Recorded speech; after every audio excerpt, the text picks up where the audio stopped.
नमस्कार. वैद्यकीय शिक्षण विभागातर्फे व माननीय जिल्हाधिकारी सोलापूर तसेच अधिष्ठाता सोलापूर यांच्यामार्फत श्री छत्रपती शिवाजी महाराज सर्वोपचार रुग्णालय येथील वर्ग 4 अर्थात गट ड या पदांसाठी जी जाहिरात आलेली होती त्या संबंधाने माहिती देण्यासाठी आम्ही एक व्हिडिओ हे केला होता. तर तो व्हिडिओ खूप लोकांनी पाहिला आणि त्याला रिस्पॉन्स अतिशय चांगला आला. याबद्दल तुमचे सर्वांचे खूप खूप आभार, धन्यवाद. त्यासोबतच त्या व्हिडिओमध्ये बऱ्याच जणांनी कमेंटमध्ये काही प्रश्न विचारले आहेत, परत काही शंका विचारलेल्या आहेत. त्या शंकांची उत्तरे देण्यासाठी म्हणून आम्ही हा दुसरा व्हिडिओ तयार करीत आहोत. आजचीच घटना झाली की एका कॅन्डिडेटचा आमच्या हेल्पलाईनवरती कॉल आला आणि त्याने सांगितलं की मी अर्ज भरायला सुरुवात करताना 13 पदं होती आणि आता मी जेव्हा अप्लाय करायला गेलो तर त्यावेळेला 3च पदं दिसत आहेत. आणि मग मला तिथं व्यक्तिशः जाऊन ते चेक करायला लागलं आणि मग तो जो किस्सा आहे तो काय घडला हे मी तुम्हाला सांगतो मित्रांनो. की 22 ऑक्टोबर 2025 रोजी श्री छत्रपती शिवाजी महाराज सर्वोपचार रुग्णालयाची 153 पदांची जाहिरात प्रसिद्ध झाली. त्याच्यावरती जी ॲडव्हर्टाईजमध्ये वेबसाईट दिलेली आहे त्या वेबसाईटवरती तुम्ही क्लिक केल्यानंतर तुम्हाला ती ॲडव्हर्टाईज दिसली होती आणि त्याच्याच खाली तो अर्ज कसा सादर करावा यासाठी एक लिंक दिलेली होती. तिथं क्लिक हिअर म्हटल्यानंतर तो फॉर्म भरणं सुरू होत होतं.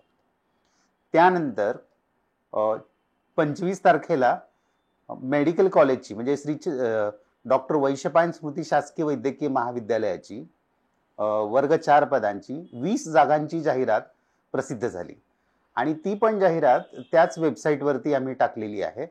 त्यामुळं ती जाहिरात वरती गेली. तर मी तुम्हाला इथं प्रात्यक्षिक दाखवू इच्छितो की ते कसं होत आहे ते. पहिल्यांदा आपण गुगलचं हे ओपन करायचं आहे आणि त्याच्यामध्ये www.vmgmc.edu.in हे टाकून क्लिक केल्यानंतर आपली डॉक्टर वैशंपायन स्मृती शासकीय वैद्यकीय महाविद्यालयाची वेबसाईट ओपन होते. ही हॉस्पिटल आणि कॉलेज या दोन्हीसाठी एकच वेबसाईट आहे. या वेबसाईटवरती प्रथमदर्शनी मोठा फोटो दिसतो कॉलेजचा आणि उजव्या हाताला खाली नोटीस आणि न्यूज हा कॉलम आहे आणि त्याच्यामध्ये आपल्याला जाहिराती दिसत आहेत. तर आता आपण बघू शकता मित्रांनो की ही वरच्या बाजूची पहिली जाहिरात जी आहे तर ती वैद्यकीय महाविद्यालयाच्या वर्ग 4 पदांची जाहिरात आहे. याला तुम्ही क्लिक केलं की तुम्हाला त्याचं बुकलेट जाहिरात सर्व काही बघायला मिळू शकतं. त्याच्या खालच्या लाईनला जी आहे अर्ज सादर करण्याची लिंक, तिथं तुम्ही क्लिक केलं की तुम्हाला वैद्यकीय महाविद्यालयाच्या वर्ग 4 पदांच्या 20 जागांसाठी अर्ज सादर करण्याची ती लिंक ओपन होते आणि तिथून ती प्रोसेस तुम्ही फॉर्म भरण्याची सुरू करू शकता. आणि मी ज्या जाहिरातीचा व्हिडिओ तयार केलेला होता ती जाहिरात त्याच्या खाली म्हणजे 3 नंबरला आहे श्री छत्रपती शिवाजी महाराज सर्वोपचार रुग्णालयाची, ज्याच्यामध्ये 153 पदं आहेत आणि त्याच्या खाली त्या जाहिरातीला अर्ज सादर करण्यासाठीची लिंक आहे. तिथं क्लिक हिअर, तिथं क्लिक केलं तुम्ही की तुम्हाला हॉस्पिटलमध्ये 153 पदांसाठी अप्लाय करण्यासाठी लिंक ओपन होते आणि तुम्ही तिथं तो फॉर्म भरू शकता. तर हे अशा पद्धतीने मी तुम्हाला प्रात्यक्षिकही दाखवलेलं आहे आणि तुम्ही मग समजू शकता की त्या विद्यार्थ्यानं ज्या वेळेला हॉस्पिटलची जाहिरात आलेली होती त्यावेळेला त्यांनी क्रेडेन्शियल तयार केले, म्हणजे ID पासवर्ड तयार करून घेतला आणि कॉलेजची जाहिरात पडल्यानंतर त्यानं तिथं क्लिक केलं तर तिथं त्याला 3च जागा दिसत होत्या आणि केडर दिसत होते आणि त्याला अप्लाय करता येत नव्हतं. तर मी तुम्हाला म्हणून विनंती करतो की तुम्हाला अर्ज करण्यासाठी आता ऑप्शन वाढलेले आहेत की तुम्हाला 2 ऑप्शन आहेत. एक हॉस्पिटलमधल्या पदांसाठी आहे आणि एक कॉलेजमधल्या पदांसाठी आहे. तर तुम्ही ते वाचा व्यवस्थित. क्लिक करण्यापूर्वी तिथं वाचा की हे हॉस्पिटलची पदं आहेत आणि ही हॉस्पिटलची लिंक आहे का कॉलेजची पदं आहेत आणि कॉलेजची लिंक आहे आणि त्याप्रमाणे तुम्हाला ज्याच्यामध्ये स्वारस्य असेल, इंटरेस्ट असेल तिकडची तुम्ही पदं भरू शकता. ही साईट उघडल्यानंतर येणाऱ्या अडचणीचं सोल्युशन मी तुम्हाला सांगितलेलं आहे. इथं अजून मी तुम्हाला अजून एक महत्त्वाचं नमूद करू इच्छितो, की हॉस्पिटलकडे 13 वेगवेगळ्या प्रकारचे केडर आहेत. म्हणजे 13 वेगवेगळ्या हे आहेत, की ज्याच्या 153 जागा आहेत. आणि मागच्या व्हिडिओमध्ये मी तुम्हाला सांगितलं, की कक्षसेवक, बाह्यरुग्ण विभाग सेवक, शिपाई, माळी अशी जवळजवळ 13 प्रकारच्या क्लास 4च्या जागा आहेत. आणि यातल्या प्रत्येक जागेसाठी तुम्ही अर्ज करू शकता. तिथं ज्या वेळेला तुम्ही फॉर्म भरण्यासाठी आयडी आणि पासवर्ड तयार करता आणि त्याच्यातून तुम्ही फॉर्म भरण्यासाठी जेव्हा जाता, त्यावेळेला वरच्या बाजूला तुम्हाला हे 13 ऑप्शन्स दिसतात. आता त्यातल्या कुठल्या पदासाठी तुम्ही इंटरेस्टेड आहात, त्याला तुम्ही एकाला क्लिक केलं. समजा आपण असं समजू की कक्षसेवकची पदं जास्त आहेत, 123 आहेत, तर इथं मला नोकरी मिळण्याचे चान्सेस जास्त आहेत, म्हणून तुम्ही त्याला क्लिक केलं. तर त्याचे तुम्हाला खुल्या गटासाठी 1000 रुपये फी भरून तो फॉर्म भरायचा आहे. तिथं जर तुम्ही कक्षसेवक आणि बाह्यरुग्ण विभाग सेवक अशा दोन्ही यांना क्लिक केलं, याचा अर्थ तुम्ही 2 वेगळ्या केडरसाठी अप्लाय करताय आणि तुम्हाला मग 2000 रुपये फी भरायला लागते. आणि ही जी परीक्षा आहे ती तुमची 2 वेगळ्या परीक्षा होतात. कक्षसेवकसाठी वेगळी होते आणि बाह्यरुग्ण विभाग सेवकसाठी होते. अशा प्रकारे या रुग्णालयाच्या 13 केडरसाठी तुम्ही अप्लाय करू शकता आणि ह्या 13 केडरची फी तुम्हाला भरायला लागेल. खुल्या गटासाठी 1000 रुपये आणि कॅटेगरीच्या गटासाठी 900 रुपये. 13 वेळा तुम्हाला 13 पटीत तुम्हाला फी भरायला लागेल आणि तुमची तेवढ्या 13 वेळेस तुमची परीक्षा होईल.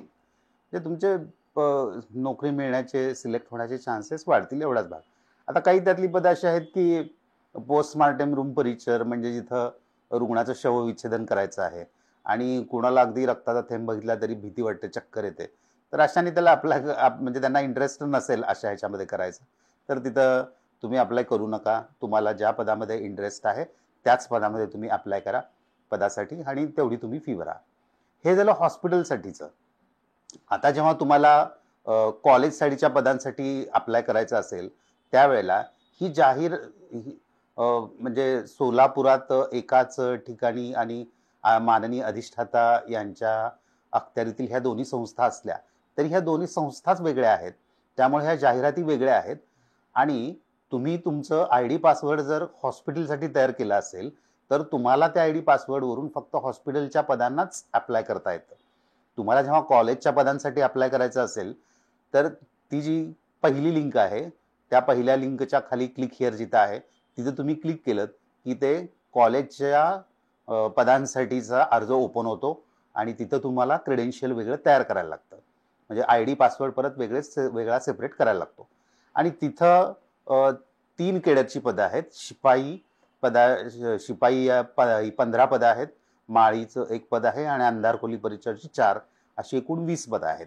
इथं पण 3 केडर असल्यामुळं तुम्हाला तिन्हींना पण अप्लाय करता येऊ शकतं. त्यासाठी फी 3 पटीत द्यायला लागेल तुम्हाला आणि तुमची परीक्षा 3 वेळेला होईल कॉलेजसाठी. म्हणजे जेणेकरून हॉस्पिटल आणि कॉलेज या दोन्हीकडच्या सगळ्या जागांसाठी जर तुम्ही अप्लाय केलं तर तुम्हाला 16 वेळा फी भरायला लागेल आणि 16 वेळा परीक्षा द्यायला लागेल. आणि त्यातल्या प्रत्येक केडरसाठी वेगळी सिलेक्शन हे असल्यामुळं तुम्हाला त्या सिलेक्शनचे चान्सेस वाढणार आहेत. आता आपण ज्या मागच्या व्हिडिओमध्ये जे आम्हाला प्रश्न आलेले होते त्या प्रश्नांच्या उत्तराकडे वळूयात आपण. एक प्रश्न असा आहे की मी 9वी पास आहे तर मला फॉर्म भरता येईल का आणि चालणार नाही का? किंवा दुसरा प्रश्न होता 9वी पास किंवा 10वी नापास असेल तर चालणार नाही काय? तर मित्रांनो, त्याचं मिनिमम क्वालिफिकेशन जे आहे ते 10वी पास आहे. मी मागच्या व्हिडिओत सुद्धा सांगितलेलं आहे. तुम्ही वरचं शिक्षण कितीही असू दे तुमचं, म्हणजे 11वी असू दे, ग्रॅज्युएट असू दे, डबल ग्रॅज्युएट असू दे, PhD असू दे, ते चालणार आहे. पण 10वीच्या खालचं म्हणजे तुम्ही 10वी पास हे तुमचं बेसिक क्वालिफिकेशन आहे. तुम्ही 10वी नापास म्हणजे त्याच्या खालचं क्वालिफिकेशन झालं, तर ते चालणार नाही. 9वी पासही चालणार नाही. पूर्वी 1ली 2री पण चालायचं किंवा निरक्षर पण चालायचे, पण आता कॉम्प्युटराइज्ड एक्झाम असल्यामुळं आणि शासन निर्णयानुसार कमीत कमी क्वालिफिकेशन हे 10वी पास आहे. तर दुसरा प्रश्न घेऊया आपण, याचे वेतन किती असेल? तर चतुर्थ श्रेणी कर्मचाऱ्यांसाठीची जी वेतन श्रेणी आहे तर ती S1 ही वेतन श्रेणी आहे, ज्याच्यामध्ये तुमचं बेसिक जे आहे ते 15,000पासून सुरू होतं आणि ते रिटायरमेंटपर्यंत 47,600 रुपयापर्यंत जातं. 15,000 रुपये बेसिक म्हणजे याच्यामध्ये तुम्हाला महागाई भत्ता, घरभाडे भत्ता वगैरे इतर सर्व भत्ते ॲड होऊन सर्वसाधारणपणे 25,000 रुपये स्टार्टिंग मिळायला काही हरकत नाही असं मला वाटतं. आणि पुढे वाढत वाढत ते 70-75 पर्यंत जाईल. पण याच्यामध्ये दुसरा एक भाग सांगू इच्छितो मी मित्रांनो, की म्हणजे हा प्रश्न विचारलेला नाहीये पण ह्याशी निगडीत आहे म्हणून मी सांगतो, की म्हणजे मी रिटायर होईपर्यंत याच पदावर काम करीत राहायचंय का? तुम्ही 10वी पास असाल तर हो, तुम्ही रिटायर होईपर्यंत याच पदावरती काम करत राहणार आहात. पण जर तुमचं शिक्षण ग्रॅज्युएशन झालं असेल, ग्रॅज्युएशन पूर्ण झालं असेल किंवा तुम्ही नोकरीला लागल्यानंतर तुम्ही तुमचं ग्रॅज्युएशन पूर्ण केलं असेल, तर तुम्ही वरच्या पदासाठी पदोन्नती मिळून, प्रमोशन मिळून पद मिळवण्यासाठी तुम्ही पात्र होता. म्हणजे तुम्ही क्लर्कच्या पदासाठी, तुम्ही लिपिकच्या पदासाठी पात्र होऊ शकता. आणि शासनाच्या विहित नियमानुसार म्हणजे साधारण 4 ते 5 वर्षांनंतर तुम्हाला ते प्रमोशनचं पद मिळू शकतं. आणि ऑब्व्हियसली मग आता जी S1 जी श्रेणी आहे, वेतन श्रेणी, ती वाढून S7, S8 पर्यंत तुम्ही जाऊ शकता. त्यानंतरचा प्रश्न होता की मार्किंग सिस्टीम कशी असेल? मार्किंग सिस्टीम कशी असेल असं त्यांनी विचारलं. खरं तर हा प्रश्न असा असायला होता की याला निगेटिव्ह मार्किंग आहे का? तर कारण बऱ्याचशा परीक्षा अशा असतात की तुमच्या बरोबर उत्तराला 2 गुण आहेत आणि उत्तर चुकलं तर 1 गुण वजा होतो. जे आता मेडिकलच्या एंट्रन्स वगैरे असतात त्याला असं असतं. तर म्हणजे मला सांगायला खरंच आनंद वाटतो की याला निगेटिव्ह मार्किंग सिस्टीम नाही आहे. म्हणजे आता 100 प्रश्न असतील आणि 100रातले ज्या आता मोठ्या एंट्रन्स टेस्ट असतात तर त्याच्यामध्ये असं होतं की 100रातले तुमचे 10 प्रश्न जर चुकले तर तुमचे 10 गुण वजा होतात जेवढे मिळेल त्याचे. तर ह्यात तसं नाहीये. तुमचे जेवढे प्रश्न चुकलेत तेवढे गुण नाही मिळणार तुम्हाला. पण जेवढे तुमचे प्रश्न बरोबर आलेत तर तेवढ्याचे तुम्हाला प्रत्येक प्रश्नाला 2 गुण असे मिळतील. म्हणजे तुमचे जर समजा 100 प्रश्न जर बरोबर आले, 100 पैकी 100 प्रश्न जर बरोबर आले तर तुम्हाला 200 गुण मिळतील. आणि तुमचे समजा 90च प्रश्न बरोबर आले तर तुम्हाला 180 गुण मिळतील. या पद्धतीने याची मार्किंग सिस्टीम आहे. पुढचा प्रश्न घेऊयात आपण मित्रांनो. 100% मुकबधीर, कर्णबधीर यांनी कुठलं पद भरावं? खरं तर हा थोडासा वैयक्तिक प्रश्न झाला. कुठलं पद भरावं? खरं तर त्यांचं शिक्षण 10वीच्या पुढे असेल आणि वय 38च्या आत असेल तर ते कुठल्याही पदाला भरण्यासाठी ते पात्र आहेत. आता पद कुठलं भरावं हा तो त्यांचा वैयक्तिक इंटरेस्ट आहे. त्यांना कुठल्या पदावरती काम करायला आवडतं त्याप्रमाणे त्यांनी भरायला पाहिजे. मी तर म्हणेन की तुम्ही सगळीच पदं भरा, 13च्या 13 पदं भरा, त्याच्यावरती तुम्ही भरू शकता. आणि मूक आणि कर्णबधीर जे आपले बांधव आहेत तर त्यांच्यासाठी रिझर्वेशन आहे. त्यांच्यासाठी आपण हॉस्पिटल साईडला 6 जागा आणि कॉलेज साईडला 1 जागा राखीव आहे. त्यामुळं त्यांचे सिलेक्शन होण्याचे चान्सेस वाढतात. त्याचा जो कॉलम आहे त्याच्यामध्ये तुम्ही तुमच्याकडे दिव्यांग सर्टिफिकेट आहे असेल तर त्याचा नंबर वगैरे टाकायचा आहे आणि ते रिझर्वेशनला वरती तुम्ही दावा करायचा आहे. त्या पुढचा प्रश्न असा आहे की पेपर ऑनलाईन घरातच आहे का बाहेर कुठे आहे? तर मित्रांनो ही परीक्षा संपूर्ण महाराष्ट्रभर होणार आहे आणि आपल्या घरी येऊन ते परीक्षा घेणार नाही आहेत किंवा तुम्हाला मोबाईलवरती घरी प्रश्न पाठवणार नाही आहेत आणि तुम्हाला त्याची उत्तरं द्यायचं आहे असं अजिबात नाही. तर तुम्ही फॉर्म भरताना तुम्हाला परीक्षा कुठं द्यायची हे ते विचारतात की सेंटर काय पाहिजे तुम्हाला. तर त्याच्यामध्ये मागच्या व्हिडिओमध्ये मी तुम्हाला सांगितलं की मुंबई, पुणेपासून ते अगदी कोल्हापूर, सांगली, सातारा, सोलापूर, विशेषतः लातूर वगैरे असे जवळजवळ 17 सेंटर त्यांनी महाराष्ट्रातले दिलेले आहेत आणि तुम्हाला चॉईस विचारलेली आहे की तुम्हाला कुठं द्यायला आवडेल परीक्षा. तर तुम्ही ती चॉईस जी भरलेली असेल त्या गावामध्ये जिथं कुठं मोठे कॉम्प्युटर इन्स्टिट्यूट असतात तर तिथलं तुम्हाला सेंटरवरती तुमच्या हॉल तिकीटवरती त्याचा ॲड्रेस येतो आणि त्या ॲड्रेसवरती जाऊन त्या कॉलेजवरती कॉम्प्युटरवरती बसून कॉम्प्युटराइज्ड परीक्षा द्यायची आहे. त्यानंतर पुढचा प्रश्न आहे कास्ट व्हेरिफिकेशन सर्टिफिकेट कंपल्सरी आहे का? तर प्रत्येक नोकरीसाठी हे कास्ट व्हेरिफिकेशन सर्टिफिकेट कंपल्सरी असतं.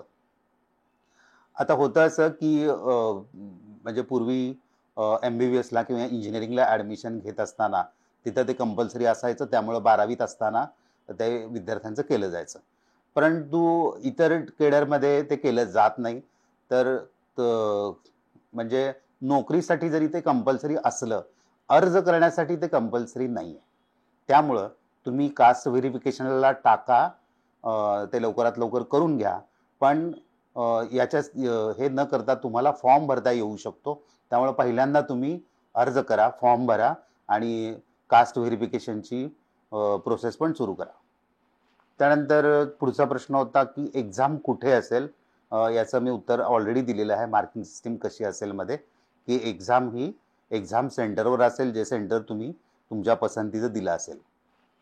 पुढचा प्रश्न असा होता की की या पदासाठी वय कसं ठरवणार आहात? तर वय जो व्हिडिओमध्ये क्वेश्चन विचारलेला होता, त्या दिवशी मी असं त्याच्यामध्ये मी असं म्हणलं होतं की तुम्ही ज्या दिवशी फॉर्म भरणार आहात त्या दिवशी तुमचं वय गणलं जाईल. पण मी पुन्हा एकदा ते रिवाईव्ह केलं. तर माझ्या वाचनामध्ये असं आलेलं आहे की अर्ज दाखल करण्याच्या शेवटच्या तारखेला तुमचं वय गणलं जाईल. म्हणजे तुम्ही जन्मल्यापासूनची ते अर्ज दाखल करण्याची शेवटची तारीख जी आहे, म्हणजे 12 नोव्हेंबर, तोपर्यंतचं तर तिथं वय गणलं जातं. तर तोपर्यंत तुमचं वय 38 मॅक्झिमम जे आहे, तर 38 वर्षाच्या आत तुमचं वय पाहिजेत आहे आणि कमीत कमी तुम्ही 18 वर्ष पूर्ण केलेले असायला पाहिजेत आहे आणि ते अर्ज दाखल करण्याच्या शेवटच्या तारखेपर्यंत. एकाचा वैयक्तिक प्रश्न होता की सर मी SC कास्टचा आहे, मी कक्षसेवक जागा भरू शकतो का? हो, तुम्ही नक्कीच भरू शकता. मी सर्वच उमेदवारांना सांगू इच्छितो की सर्वच विद्यार्थी हे खुल्या जागेसाठी कॉम्पीट करण्यासाठी पात्र असतात.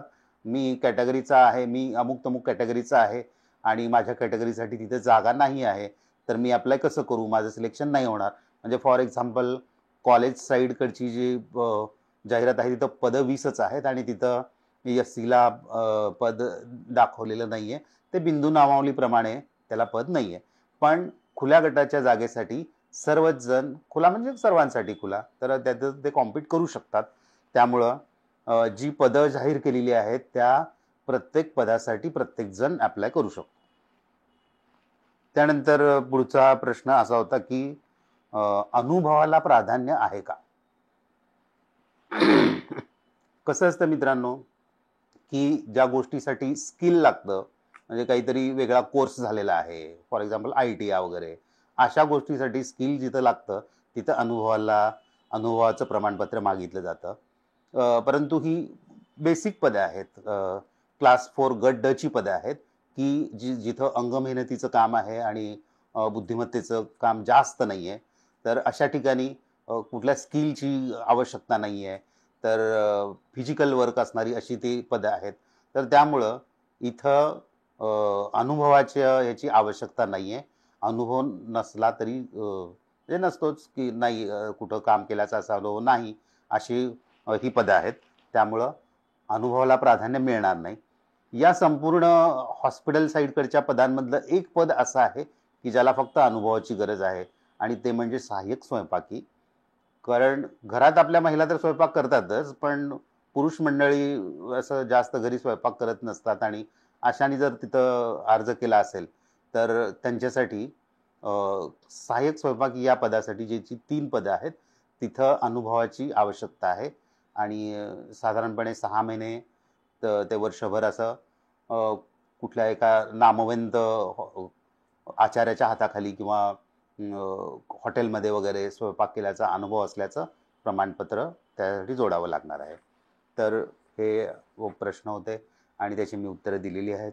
मित्रांनो, हा व्हिडिओ कसा वाटला हे सांगा. आमच्या चॅनलला आपण सबस्क्राईब करा, लाईक करा आणि अजूनही तुम्हाला काही शंका असतील, विशेषतः फॉर्म भरण्यामध्ये काही अडचणी असतील तर आम्हाला नक्की कळवा. जर तुम्हाला हवं असेल तर आम्ही स्टेप वाईज फॉर्म कसा भरायचा याचा पुढचा व्हिडिओ करून आम्ही तुम्हाला टाकू. धन्यवाद.